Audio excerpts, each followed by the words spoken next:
Tell me about it. Okay. And just one other reason we want to be here is because we really dig it. We dig America. We always have. She loves it, and she's converted me to one of those New York fanatics. Okay, do you want to talk about this? You are far out. Yeah, I hate it when I leave New York now. Yeah. We want to anyway, talk about that? yes, you have a record here that bears some explanation because there's a bit of hassling going on as to whether or not it can be sung or not.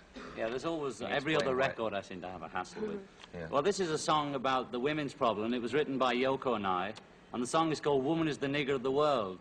And obviously there was a few people that reacted strangely to it, but usually they were white and male. But that's now, I'll tell you the story of how it came about. In 1969, I put it on the cover of the single so as it helps explain it a bit. Yoko did an interview with a woman about the woman's problem, and I didn't have anything to do with it. And then I noticed the cover. It was called Nova. It's an English woman's magazine like McCall's or something like that.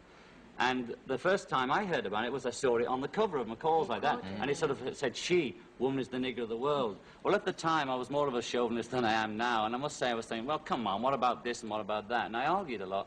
And then, as like everybody else, we talked more and more about it. In the last 2 years, it became more of a thing. And I had to, you know, find out about myself and my attitude to women. And this phrase of hers kept coming through my head, woman is the nigger of the world, woman is the nigger. So I said, come on, Yoko, look, this is it. You've said it here. I agree with you now. I think she is. She's the slave of the slaves. That's what Connolly said, the great Irishman. And so we sat down together and we wrote, we tried to write together the whole story as best we could in a 3 or 4 minute song.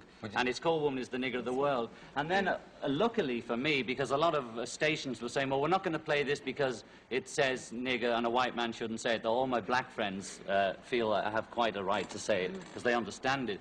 And then, strangely enough, the chairman of the Black Caucus, that great guy, Congressman Ron Dellums, Democrat, California, it says here, he came out with this, which is fantastic.